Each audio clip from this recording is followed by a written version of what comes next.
What if the final days of one of the most commanding figures in the American church were not filled with the comfort of loved ones or the support of a once devoted congregation, but instead with silence, betrayal, and crushing loneliness? The haunting reality, Vanessa Long, the widow of Bishop Eddie Long, has finally revealed. Her words, shared quietly and not as part of a media strategy, have surfaced, pulling back the veil on a story the public never fully heard until now. The image of Bishop Long that most remember is that of a powerful preacher, the visionary behind one of the largest megachurches in the country. A man who once stood before tens of thousands, commanding attention and praise, but away from the crowds, far removed from the pulpit. The real story was unraveling.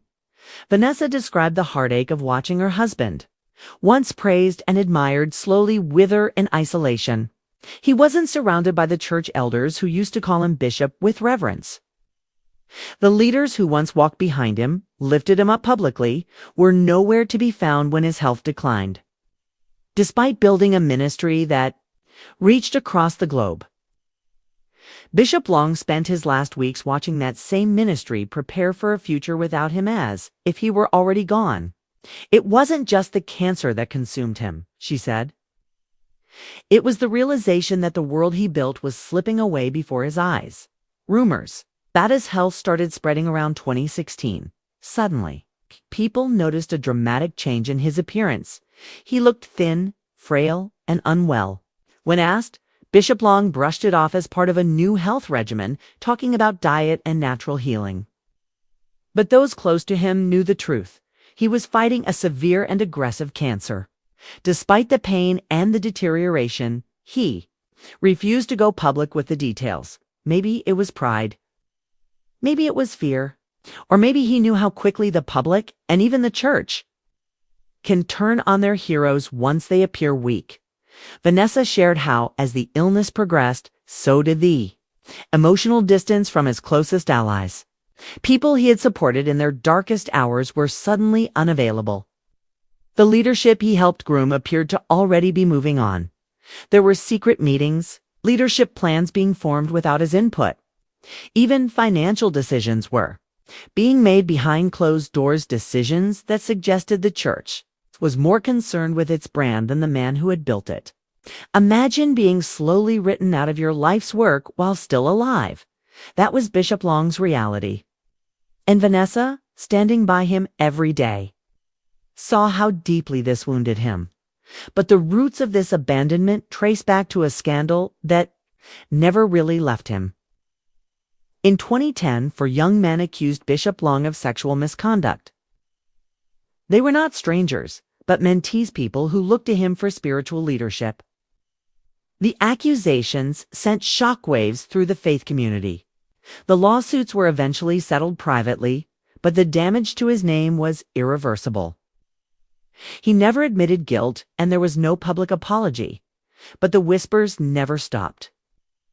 The court of public opinion declared him guilty long before any evidence was presented. For many, the preacher they once admired became someone they avoided mentioning altogether. Vanessa says that's when something inside him shifted. He felt judged by his own community. Even though he continued preaching, it was clear his heart was heavy. He wanted to be remembered for the lives he touched, the faith he inspired, not the accusations that marred his final years. But everywhere he went, that scandal followed him. It didn't matter what he said or did. Headlines had already done their work. And yet, he kept going. He preached while in pain. He led while breaking down. But inside, Vanessa says, he was deeply wounded. He had begun to pull away emotionally, retreating further into himself as the people around him distanced themselves. The irony is that the people he expected to defend him, those who benefited most from his leadership, chose instead to protect their own reputations. They didn't want to be associated with a man whose name brought discomfort and controversy. His decline didn't fit their polished public image, so they looked away. In those final months, Vanessa saw it all. She watched her husband not just battle cancer, but also the slow erasure of his legacy. She said she found documents and notes proof that major decisions about the future of the church were being made without him. This wasn't just about finding a new leader. This was about controlling everything: the church's money, its message, its future, all while Eddie was still breathing. It was as if they couldn't wait for him to pass, because the longer he held on, the more complicated it became for the institution. And yet, in the middle of all of this, no one publicly acknowledged what was happening. From the outside, the church kept its composure. The lights were on, the sermons continued. But behind closed doors, Eddie Long was already a ghost in the very building he had built from the ground up. Vanessa said that few people came to visit. Former friends ignored calls. Staff stopped checking in. Even those who claimed to love him kept their distance.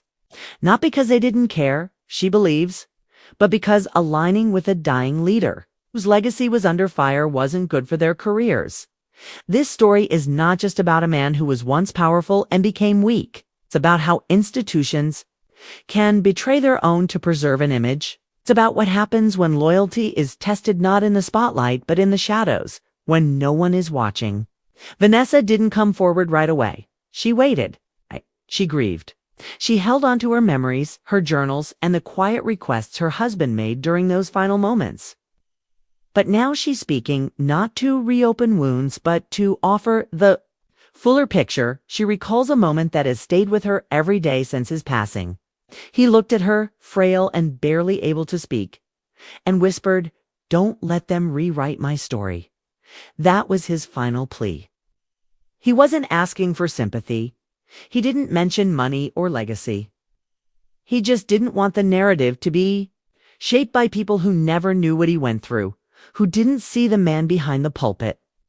Vanessa honored that by preserving pieces of his Truth Voice recordings, hospital notes, even handwritten letters. She says there were parts of him the public never got to see. It's the guilt, the regret, the honesty. He wasn't just a man accused. He was a man trying to figure out where it all went wrong. One moment Vanessa shared was particularly powerful. Eddie once told her, "I built a house for God, but somewhere along the way I stopped checking who was living in it." That realization haunted him. He felt the church had grown so big, so focused on power and prestige, that the original mission had been forgotten. And that failure, he believed, was partially his fault. He wasn't just grieving his illness or his reputation. He was grieving a spiritual loss, the loss of what the church was supposed to be. Vanessa has no illusions about who her husband was. She doesn't call him perfect. She doesn't pretend the allegations didn't happen. But what she does want people to know is that Eddie Long died a man who was trying to make peace not just with God, but with himself. He was flawed, but he was human. And in those last days, stripped of his title, his audience, and his power, all that was left was the man. A man who still prayed. A man who still cried. A man who still hoped to be remembered for more than just the worst chapters of his life. His journey ended not on a stage or behind a microphone, but in a quiet room with the woman who had stood beside him through everything. Vanessa didn't just lose a husband. She lost the man who had once stood at the center of their world, now barely recognized by the world he once led. And in the silence that followed, she decided that his story, the full story, had to be told. Whether or not you believe in his innocence, what remains undeniable is the deep tragedy of his final days. Not because of the illness, not because of the scandal, but because of the abandonment. Because in the end, Eddie Long didn't die surrounded by cheers or hymns. He died quietly, asking only for the truth to survive. And maybe that truth, told through Vanessa's eyes, is the only legacy that matters now.